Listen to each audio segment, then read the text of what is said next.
The Call of Duty series is one of the most popular games on the planet. Ever since the smash hit Call of Duty 4, the series has consistently stayed on top, finding new ways to keep itself relevant each year.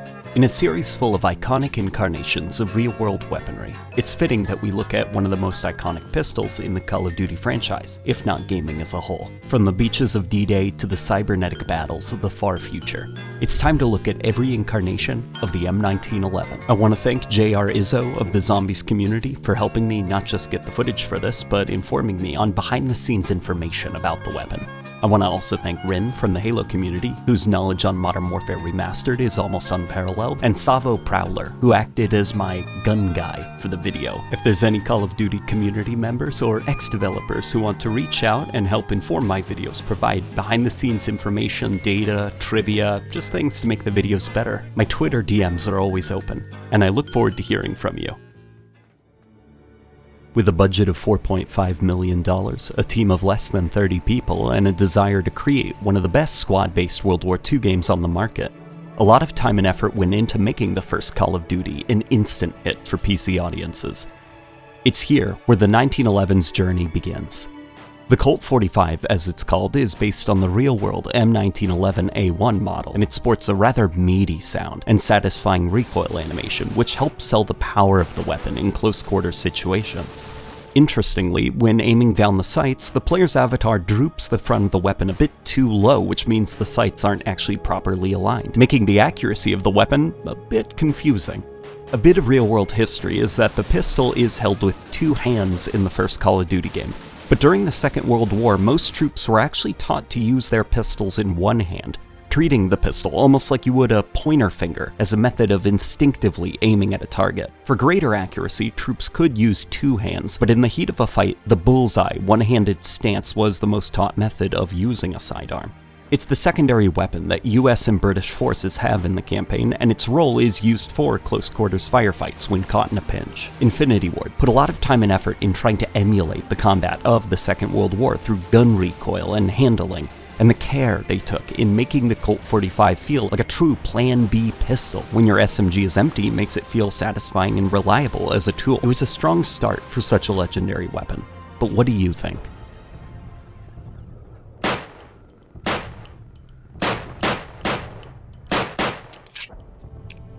After the immense success of Call of Duty 1, Infinity Ward took the id Tech 3 engine that powered the first Call of Duty game and built upon it, adding new features and systems, and ended up creating the first proper iteration of Call of Duty's IW engine. It's here that we also see the next version of the Colt 45. It sports a higher quality model, improved textures and materials, as well as a more complex reload animation. The sound assets used for it are a bit pop-gunny, but it does fit well in the atmosphere that the game's soundscape creates. It's used primarily in the American campaign as the player's secondary firearm, once again being used for close-quarters engagements. Thanks to a generous damage increase and a strong accuracy boost when hip firing, the pistol fares even better in its combat role to down enemy attackers when your primary is out of ammo. It's mostly down to personal preference, but with the more toned down animations, I do find that it makes this incarnation to be a tad less enjoyable than the previous outing. The lack of exaggeration in its firing animation and the softer sound design makes its presentation seem more muted in comparison. What are your thoughts on this version?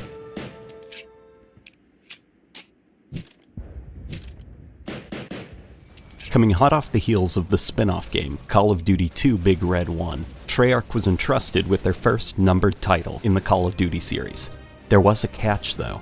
They had roughly 8 months to make their first proper COD game. The pain of developing Call of Duty 3 can't be understated, and it speaks to the talent of those working on the game that what we got shows only small symptoms of its stressful production. In this game, the Colt 45 uses a high-quality model with a healthy level of specularity to bring out its metallic textures. The animation work, unfortunately, is quite stiff, flat, and full of errors, such as the insertion of the magazine going straight through the player's hand, and the pistol itself not ejecting any casings when firing. Interestingly though, Treyarch did get one thing right. When not using aiming down the sights, the pistol is held in one hand, per the bullseye stance that Marines were taught at the time. As far as the sound assets go, they're also not mixed too organically in the game, at least in my opinion, but that's just personal preference. What do you think of the Call of Duty 3 Colt 45?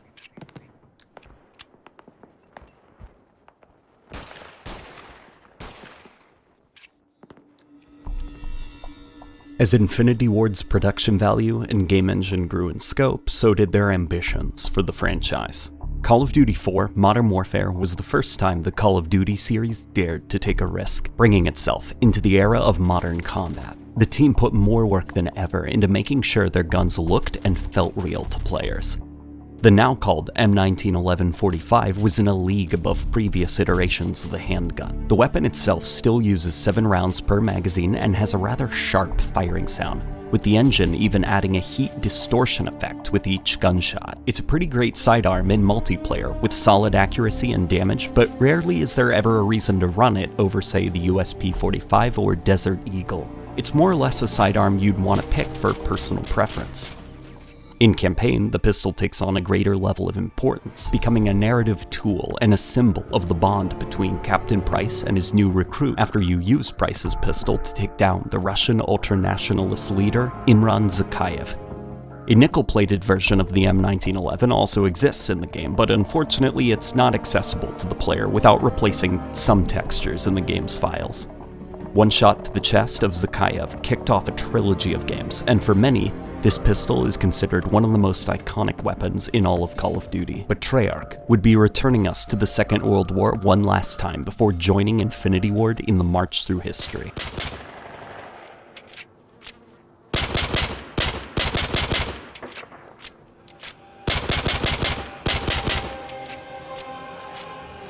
With more time, a branch of Infinity Ward's Call of Duty 4 engine, and a lot to prove after Call of Duty 3's reception, Treyarch rolled up their sleeves and gave the Second World War a proper send-off for the Xbox 360 and PS3 era of consoles. In returning to the Second World War also came another version of the M1911. The Colt M1911 of World at War is a very detailed gun, and has certainly seen some better days sporting wear and tear. The pistol is held in 2 hands curiously, though it should be noted that it is held correctly, with the left hand cupped underneath the handle for support. There are a few inaccuracies in its operation, such as the way the player doesn't hit the slide release, but rather whacks the pistol forward, and the animations themselves are a bit stiff when compared to Infinity Ward's Modern Warfare. But like Infinity Ward turning the pistol into a symbol for its characters, Treyarch found a way to make this little beauty an iconic part of their studio by making it the loadout weapon of their breakout Nazi Zombies game mode. Nazi Zombies could be unlocked by beating the main campaign, and it was a bone-chilling mode that saw players defend a lone bunker from German undead that would shamble out of the mist and try to break it. The Colt was a perfect starter weapon, just useful enough to hold its own during the first wave or two, but weak enough to encourage players to begin upgrading their arsenal as the waves advanced. As the DLC season for World at War went on, the iconic pistol remained as the starter weapon for the player characters, and in World at War's final map, Der Riese, players could use a pack-a-punch machine to upgrade their weapons with new abilities and ammunition types. When upgrading the Colt, the player would be given the C3000 B1AT CH35, a ridiculously powerful pistol that fired grenades and sported a sexy silver-plated finish. There also exists a version the community affectionately refers to as the Holy Pistol that fires grenades and has many of its animations unfinished and broken due to it only being used when using the Suicide King death card in the campaign mode. It wasn't going to be easy living up to the Call of Duty 4 1911, but with a lot of work, Treyarch made the gun theirs alongside Infinity Ward. Speaking of which, for Call of Duty Modern Warfare 2, the M1911 isn't part of the game's arsenal. It instead acts as a character of its own, being carried by the character Soap McTavish up until he hands it back to Captain Price in the mission Gulag. It can be seen on the model of certain characters in Spec Ops, but rather fittingly, it's always just out of reach of the players. That is, until players are allowed to use it in the game's museum mode after beating the campaign. The museum has the original Call of Duty 4 1911, same model, same animations, ported directly over from Call of Duty 4. While most likely done to save resources, there's something poetic about the fact that Infinity Ward just directly ported over the original handgun that killed Zakhaev, rather than reanimate and remodel it. It's exactly what you used in Call of Duty 4. Although, due to a miscalculation in the last shot timer, there is a slight delay before the automatic empty reload animation kicks in. Interesting.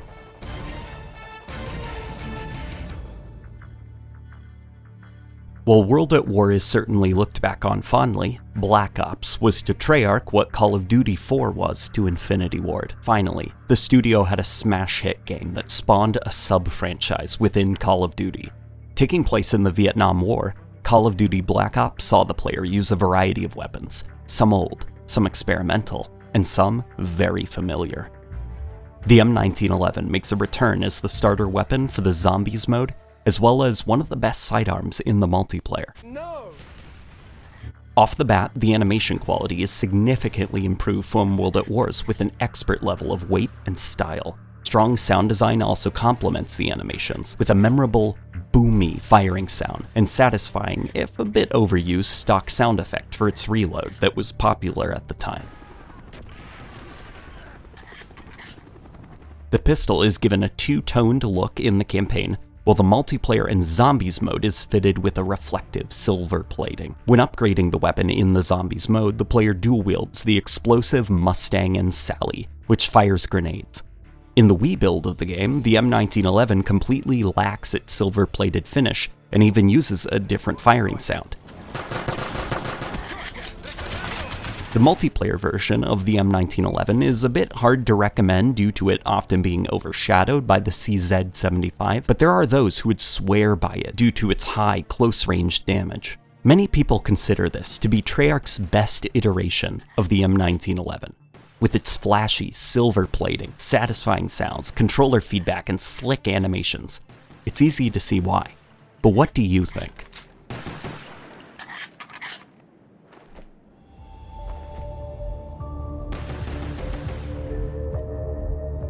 Outside of a thematic cameo in Modern Warfare 3, the M1911 wouldn't return until Treyarch's magnum opus, Call of Duty Black Ops 2, which had a multi-timeline spanning campaign and a return of the beloved Zombies mode. The M1911 did make a return, but unfortunately not a lot of love went into this rendition. As a resource-saving measure to make sure the futuristic arsenal of Black Ops 2 got the attention it deserved, the M1911 in the campaign and Zombies mode is just a reskin of the game's TAC-45 pistol. Same animations, same sounds. If you ever felt that something was off in a way you couldn't quite put your finger on with Black Ops 2, this is what you're feeling. It doesn't help that this was also around the time that Treyarch's ungloved hand models noticeably started seeing a dip in quality, which gave the player these strange, swollen-looking hands. At least in my opinion, the Black Ops 2 1911 is a bit of a disservice to a weapon so special to Treyarch, and unfortunately, the future would look bleak for this little handgun. Sledgehammer Games' first Call of Duty title, Advanced Warfare, saw players fighting in the far future, wielding exosuits to increase their mobility and power. Through the game's loot box system, a series of historic firearms were added to the game, but most if not all of them were of a lower quality than the game's base gun set, featuring stiff, low-quality animations and usually reusing sounds from other weapons in the game. Now called simply the 1911, the sidearm can only be obtained via loot boxes, and reuses sound effects from the Advanced Warfare Atlas 45 pistol. The sounds feel very out of place, and the weapon as a whole just has this flat presentation. Sure, it may look like the old M1911, but it doesn't feel or sound like it. It's a disappointing incarnation of the weapon, at least for me. How do you feel, though?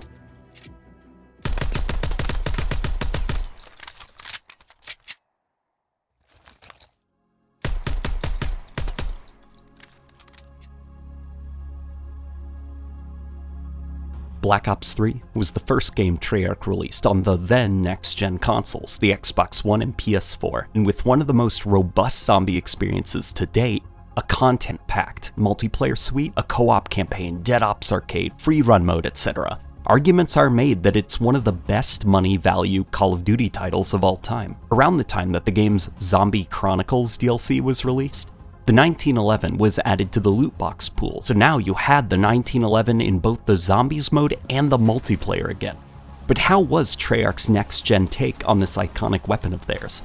Unfortunately, like Black Ops 2 and Advanced Warfare, not a lot of love was given to this version. The model used is a lower quality version of the model found in the then-in-development Modern Warfare remake, possibly a shared asset from it, though Treyarch did add some glowing sights to give it a bit of a futuristic flair. They then gave it the MR6's animation set, which didn't fit the weapon very well, giving it this rather stiff and stilted presentation. And to make things worse, the weapon's aiming down the sights animations seem either bugged or not finished, so the gun has no kick animation in aiming down the sights, and the sound.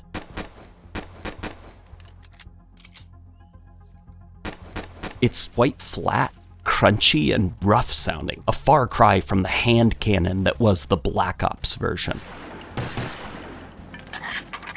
Opinions are obviously subjective, but when combined with Black Ops 3's rather low-quality hand models, stiff animations, and strange, crunchy sound design, I felt like this might have been the lowest point for the 1911 in the series, a weapon that felt unloved, similar to the Advanced Warfare version. Thankfully, like all low points, the horizon looked bright. The M1911 wasn't treated well these last few years, being given hand-me-down animations and left in the games as an afterthought, and Raven Software was preparing to turn that around.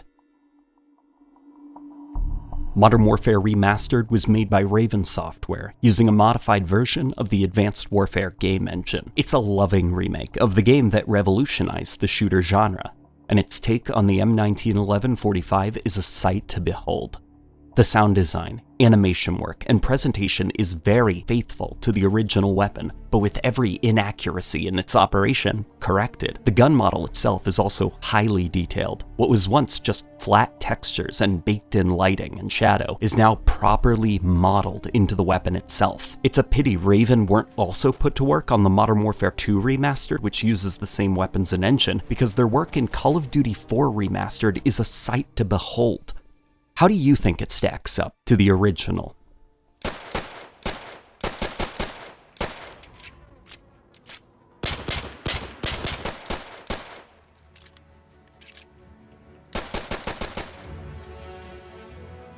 Almost a decade after World at War, Sledgehammer Games would take the franchise back to the Second World War, and finally give the M1911 a bit more of an honest effort than Advanced Warfare. Again, adopting the abbreviated 1911 name, this incarnation of the pistol is held one-handed by troops, accurate to the time period. The model itself is also quite high quality, and the animation work this time is completely original. I will say though, like most weapons in Call of Duty World War II, the sound work is a bit off. It sounds more like a drum snare than it does a handgun, but that's mostly down to personal preference. What do you think?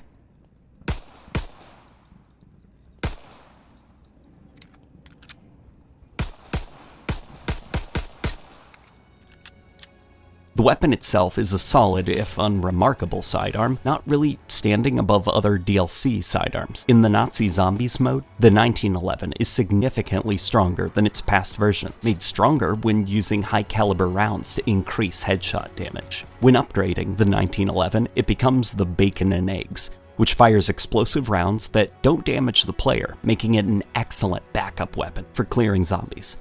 What do you think of the Call of Duty World War II 1911?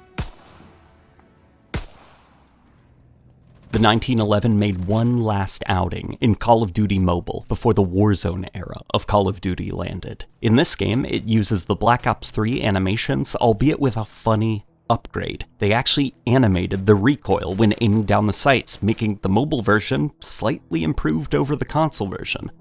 Isn't that funny?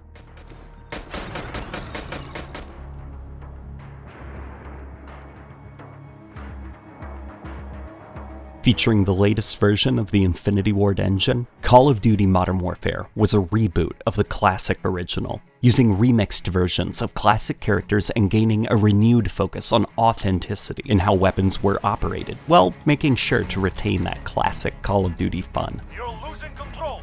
The 1911 of Modern Warfare doesn't hold the same thematic weight in this rebooted story, but it didn't stop Infinity Ward from giving it their all. The animations are slick, expertly detailed, and give a sense that the operator has trained with this weapon for years. Slowing down the animation shows a ton of subtle character work, such as the way the index finger is used to line up the magazine before insertion, or how the left thumb is used to hit the slide release. It looks and feels good to use. In combat, it's a solid secondary weapon if you give it the appropriate attachments to control its rather bouncy recoil and upgrade its shallow clip size. A laser sight also doesn't hurt to tighten up the hip fire. It might be my favorite version of this weapon, right before the Black Ops and Cold War versions. What do you think of it?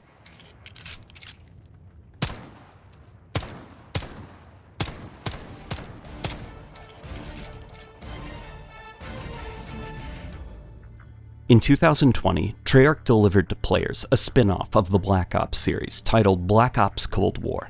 It had one less year of development than Infinity Ward's previous outing, and it also ran on the comparatively dated Treyarch version of the Call of Duty engine. But despite these limitations, the developers did an excellent job trying to match the high bar Infinity Ward had established for the series with their Modern Warfare reboot. The Black Ops Cold War 1911 feels like a love letter to the original pistol. With its next-gen silver-plated finish, powerful sound work and presentation, Treyarch did their best to emulate the look and feel of Infinity Ward's animations, and while not every weapon met this mark, the 1911 certainly did a fine job. Noticeably, the 1911 seems to go for more of an action movie presentation with a more exaggerated and flashy animation set, making it a rather great showcase for the two Call of Duty studios' different visions for the series. Tactical authenticity or flashy action movie? Which do you prefer?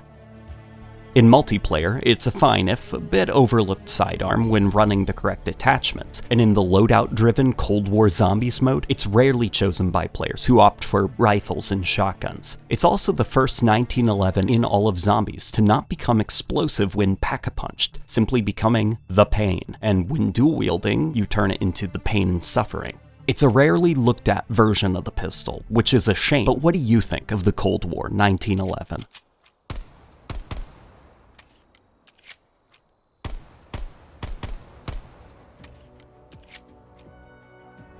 Call of Duty Vanguard is, at the time of writing, the latest entry in the Call of Duty series for Sledgehammer Games.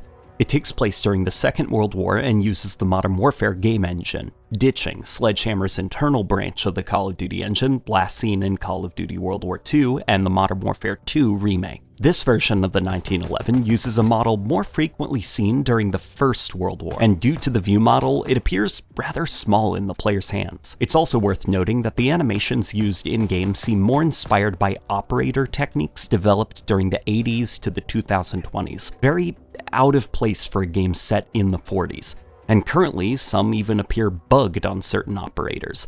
Look at the way the knuckles spike up during this aiming down the sight's reload. Really strange. The sound design for it is fine if a bit unremarkable, and like most weapons of the game, there's just a lack of authenticity to how these weapons were used and functioned during this period of history. It's a solid sidearm for those who choose to use it, and in the Zombies mode, like Cold War, upgrading the weapon does very little beyond upping the damage and ammo count per reload. It's a step down from Sledgehammer's previous work in terms of respect and authenticity for the time period, but this doesn't mean that it isn't someone's favorite version of the 1911. What's your opinion of it?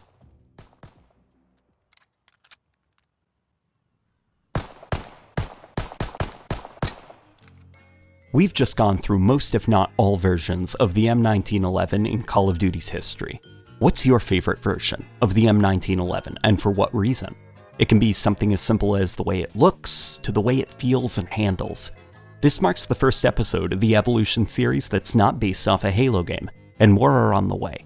What gun from Call of Duty would you like to see next? And what other games do you think are ripe for Evolution videos? Let me know down below, and as always, a thank you to the channel members. The price of a coffee every month helps me pay the bills, and I'll see you all on the next video.